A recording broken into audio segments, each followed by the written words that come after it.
Welcome to another night in the NBA.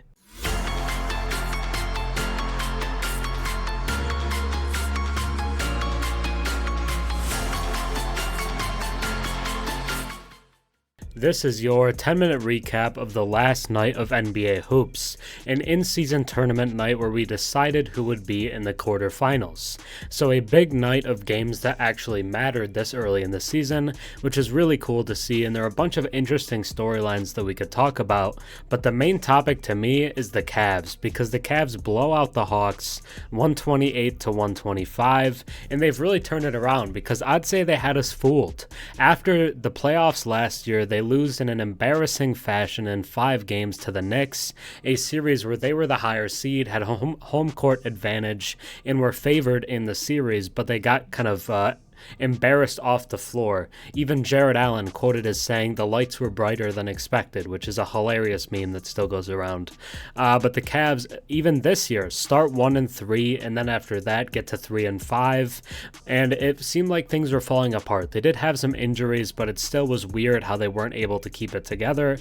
But since that point, since they were 3-5, the Cavs have went 7-3, won 7 of their last 10 games, and have been one of the best teams in the Eastern Conference over the past couple weeks.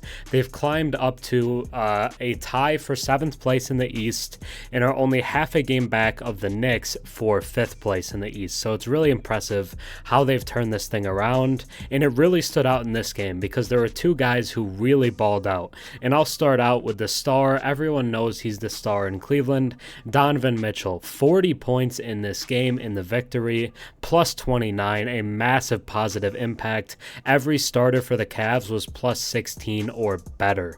But 40 points for Donovan Mitchell, 11 rebounds as a shooting guard, as like a 6'1", 6'2" shooting guard is kind of crazy. And then 5 assists, 3 steals. What a night from Donovan Mitchell, 14 of 25 from the field, and he was absolutely huge for the Cavs in this victory. He was great. He's been really good this season, is averaging around 30 points a game, and has kind of picked up where he left off last year, where a lot of people thought he had a real argument to be first team All-NBA with how well he played last year, especially with some guys missing time. But Luka Doncic, despite missing a decent amount of games, ended up making it over Donovan Mitchell, despite also the Mavs kind of slipping down the standings. People thought it should be Mitchell, but hey, it wasn't. He was second team All-NBA, but nonetheless, a great season last year for Donovan Mitchell, and he's picking up where he left off this year as well. And then I want to talk about Evan Mobley, because this might be the greatest game of Evan Mobley's career.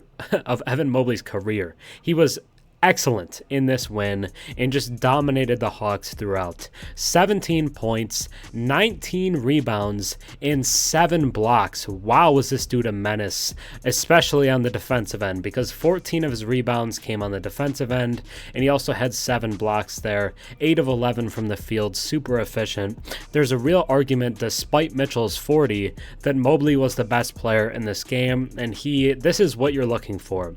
When you kind of have an idea in your head of what Evan Mobley can be, this is what you're looking for. A guy who can dominate both offensively in the post, be super efficient, and dominate defensively, both by getting blocks and by getting rebounds. And he did this while playing alongside Jared Allen, which is the most impressive part, because, Jared Allen is the true center for this team, but a lot of people think Mobley needs to be the center to kind of thrive in this role, but does it playing the power forward tonight. And 7 blocks as a power forward is not the rim protector, really, is kind of crazy. And 19 rebounds. Jared Allen still had 8 and Mitchell had 11, but it didn't matter because Mobley gobbled up 19, and the Hawks just couldn't rebound in this game, was a big problem.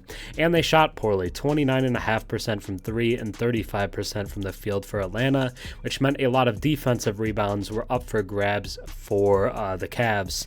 And wow, was Mobley good. A lot of people compared him to like a younger Kevin Garnett, that. I still don't know if we'll end up getting that level from Mobley, but if he can be this level of impact on the defensive end on a somewhat consistent basis, I think you're looking at a multi-time Defensive Player of the Year, and he was already a top 3 candidate for Defensive Player of the Year as a sophomore last season, which is kind of rare in itself. Darius Garland getting back towards his normal self as well. 19 points and 8 assists in this game was a plus 22, very big positive for him. In a weird kind of playmaking night for Max Strus, who has 11 points and 7 assists, also had 2 steals, and a solid 3 of 7 for 3 for Max Strus. And then Jarrett Allen plus 16, which is the lowest of the starters, but still a very obviously positive impact. 11 points, 8 rebounds, and a couple of assists for Jarrett Allen.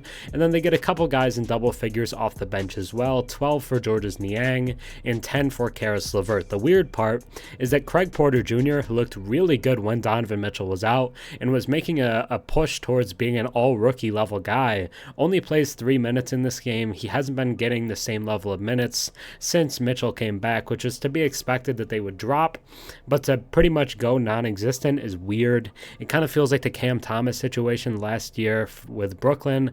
Obviously, Porter not dropping all those 40 pieces, but it feels like a similar aspect of like this dude should be playing, and hopefully we'll see him kind of absorb the backup point guard minutes throughout the year. For the Hawks in this game, Trae Young, 3 of 14 from the field. Just wasn't very good. That was a big reason that they lost this game. They don't have a single player put up even 20 points. Tied for the lead in scoring was DeAndre Hunter with 18 and Bogdan Bogdanovic with 18. But the Cavs take this one. They look like contenders once again, and people doubting them look like they were wrong at this point because the Cavs look dangerous. They look really good, and I've been really impressed with how they've looked over the past couple weeks.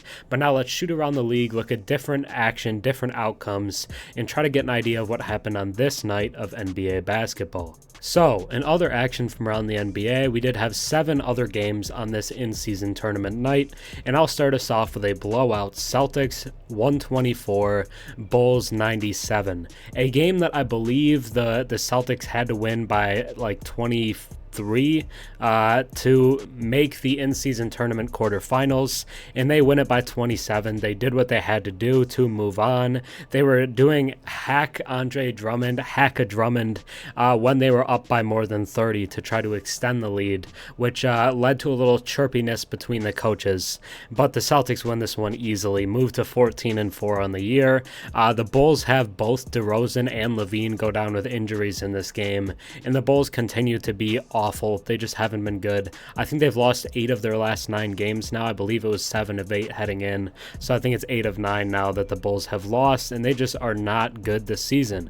People thought maybe they could be like a play-in team like they were last year, maybe even take a little step forward, but that just has not been the case at all, and the Celtics continue to look like the best team in the Eastern Conference.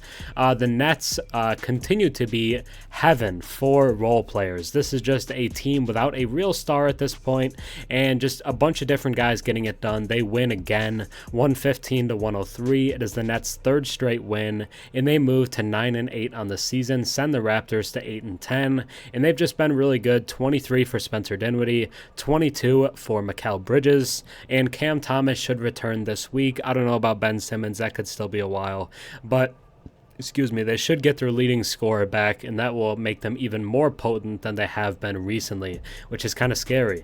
The Bucks beat the Heat 131-124 to take 2nd place in the Eastern Conference at 13-5, move a half game ahead of the Magic for that number 2 spot. 33 points, 10 rebounds, and 3 steals for Giannis Antetokounmpo, and Damian Lillard had 32 points in this one as they combined for 65.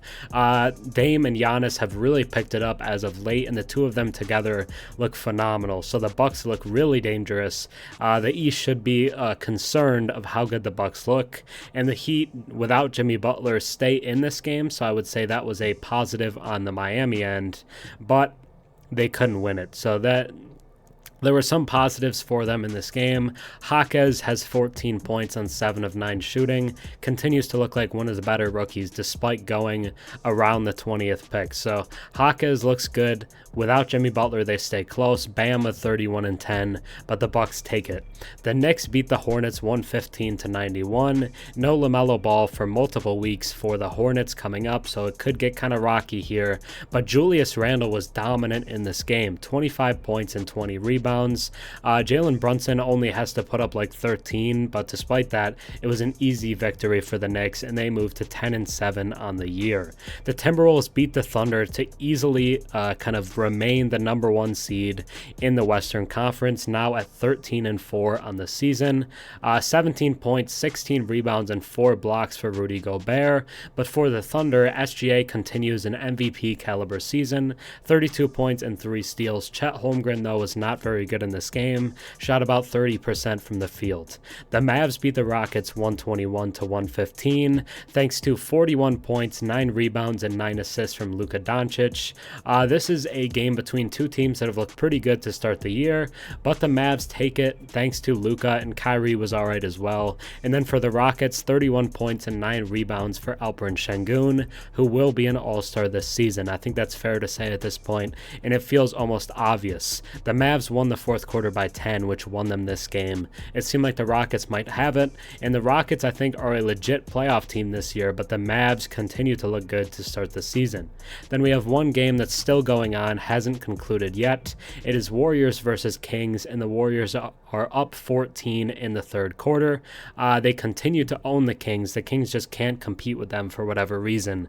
The Kings look really good against everyone else, and even to this point, the Warriors have been struggling. They're 8-9 right now. The Kings are 9-6, but it feels like the Warriors are going to take this one. 24 points and 9 rebounds already for Steph Curry.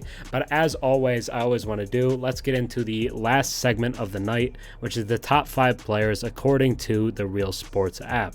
I want to do this every night just to get an idea of who the impressive players were, who the best performances came from, and shout them out each night. But let's just start off with number 1, which is Donovan Mitchell with 40 points, 11 rebounds, and 5 assists.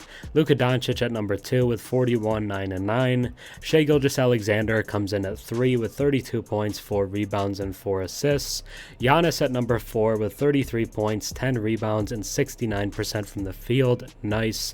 And then Evan Mobley comes in at number 5 with 17 points, 19 rebounds, and 7 blocks. But that'll do it for this night in the NBA. Another night in the NBA. Think about subscribing. I'm on the road to 12,000 subscribers, so if you enjoy the daily recaps, think about sticking around and watching some more. But that'll do it for me, so I hope you guys enjoyed. Thanks for watching. I'm Herm. Have a good one.